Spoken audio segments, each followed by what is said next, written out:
Hello friends, welcome back to our YouTube channel Switch Coder. तो friends, आज का हमारा टॉपिक है स्टैटिक वेरिएबल्स इन सी।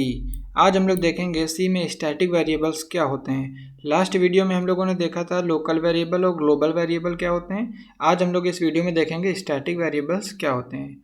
चलिए वीडियो स्टार्ट करते हैं। सबसे पहले हम लोग देखते हैं स्टैटिक वेरिएबल्स होते क्या हैं। Static variables are declared by writing the keyword static. Static variables को हम लोग जब डिक्लेयर करते हैं तो कैसे करते हैं, स्टैटिक कीवर्ड लगाकर हम लोग स्टैटिक वेरिएबल बनाते हैं। किसी भी वेरिएबल में हम लोग स्टैटिक लगा देते हैं, अभी देखेंगे कैसे बनाएंगे, तो वो वेरिएबल हमारा स्टैटिक हो जाता है। The static variables initialised only once. Static variable को हम लोग केवल एक बार इनिशलाइज करते हैं, मीन्स उसकी वैल्यू हम एक बार देते हैं। फिर क्या करता है, and it retain between the function call. फिर वो क्या करता है, वैल्यू को अपनी जितने बार हम फंक्शन को कॉल करेंगे वैल्यू को रिटेन करता है। रिटेन का मतलब होता है वैल्यू को या तो इंक्रीज करेगा या डिक्रीज करेगा। जैसा हम इंस्ट्रक्शन देंगे वैल्यू को वो वैसा ही काम करेगा। मीन जैसे आई की वैल्यू हमने 10 दी है तो वो फर्स्ट टाइम तो 10 प्रिंट करेगा। अगर दोबारा हमने फंक्शन कॉल करा तो वैल्यू को क्या करेगा, चेंज करेगा। अगर हम उससे प्लस प्लस करवा रहे हैं तो इंक्रीज कर देगा, और डिक्रीज करवा रहे हैं तो वैल्यू डिक्रीज कर देगा।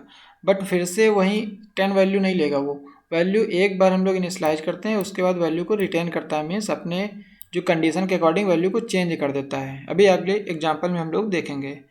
If its variable is not initialised, अगर वेरिएबल को हमने इनिशलाइज नहीं किया है, then it is automatically initialised at zero. तो स्टैटिक वेरिएबल हमारा क्या होता है, जीरो से ऑटोमेटिक इनिशलाइज होता है। लोकल वेरिएबल क्या था, वो गार्बेज वैल्यू लेता था। ग्लोबल वेरिएबल वो जीरो लेता था। स्टैटिक वेरिएबल भी हमारा जीरो ले लेता है automatic. We can declare a variable as a static local variable and as a static global variable. दो तरह के वेरिएबल होते हैं, static local variable, static global variable.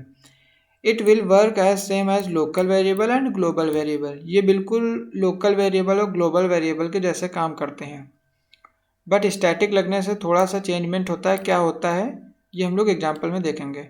But it's memory will be available through out the program execution. लेकिन इसकी जो memory है वो पूरे प्रोग्राम एग्जीक्यूशन के टाइम तक अवेलेबल रहती है।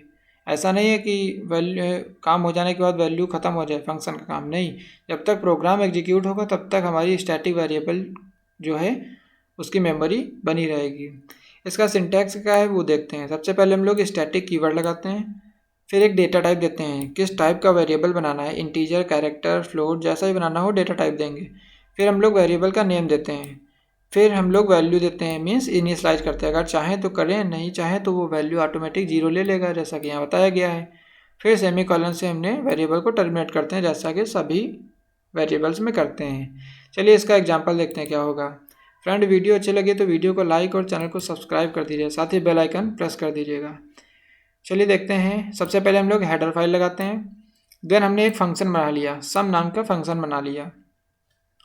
फंक्शन की बॉडी को कर्ली ब्रैकेट से हम लोग स्टार्ट करते हैं। फिर हमने एक वेरिएबल बना लिया, इंटीजर टाइप का वेरिएबल है जिसका नाम है आई। उसको हमने 10 से इनिशलाइज कर दिया, मीन्स आई की वैल्यू हमने बता दी कि 10 है। उसको कैसा बना दिया, स्टैटिक कीवर्ड लगा दिया, मीन्स ये वेरिएबल हमारा कैसा हो गया, स्टैटिक वेरिएबल हो गया। फिर हमने एक मैसेज डाल दिया, printf %di, मीन्स आई की वैल्यू क्या करेगा, प्रिंट कर देगा। फिर उसके बाद आई प्लस प्लस कर देगा। ठीक है, आई प्लस प्लस का मतलब वैल्यू को प्लस प्लस इंक्रीज कर देगा। 10 है तो 11 कर देगा, 12 कर देगा, 13 कर देगा, जितना है वो वैल्यू 1 इंक्रीज करता है। अब ये कैसे वर्क करेगा आगे देखते हैं। फिर हमने एक मेन फंक्शन बना लिया। मेन फंक्शन के बगैर तो प्रोग्राम ही हमारा स्टार्ट नहीं होगा, क्योंकि कंपाइलर हमारा मेन से स्टार्ट करता है। फिर कर्ली ब्रैकेट स्टार्ट करे, उसमें हमने 3 फंक्शन कॉल करे। ये फंक्शन कॉलिंग है, सम नाम के फंक्शन को हमने कॉल करा है।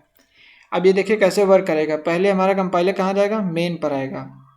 जब मेन पर आएगा, मेन के अंदर इंटर करेगा तो सबसे पहले क्या लिखा है, सम फंक्शन लिखा है। सम फंक्शन को कॉल कर रहा है तो ये तुरंत कहाँ जाएगा, इस सम नाम के फंक्शन के पास जाएगा। यहाँ जाएगा तो इस कर्ली ब्रैकेट के अंदर इंटर करेगा।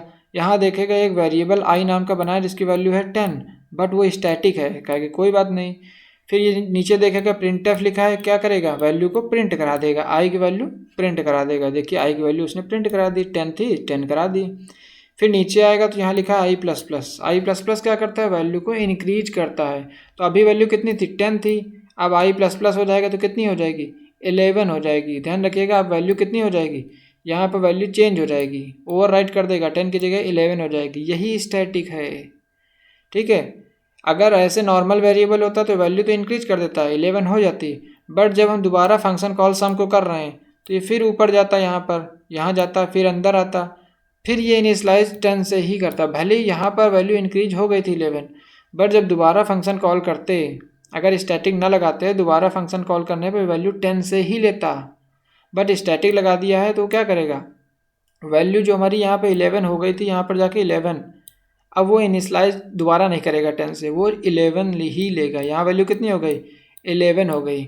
अब नीचे आएगा तो %d आई लिखा है तो मीन्स आई को प्रिंट करा देगा, तो आई की वैल्यू 11 हो गई तो 11 प्रिंट करा देगा। फिर उसके बाद आई प्लस प्लस करेगा, आई प्लस प्लस करने वैल्यू कितनी हो जाएगी, 11 से बढ़कर 12 हो जाएगी, तो अब वैल्यू यहाँ कितनी हो गई, 12 हो गई, ठीक है। फिर ये जाएगा नीचे मेन फंक्शन में कॉल करेगा, थर्ड सम फंक्शन को कॉल करा, फिर यहाँ ऊपर जाएगा तो देखेगा वैल्यू कितनी हो गई, 10 नहीं है, अब वैल्यू है हमारी 12 है, तो ये फिर क्या करेगा, प्रिंट कर देगा, आई की वैल्यू कितनी कर देगा, 12 प्रिंट कर देगा।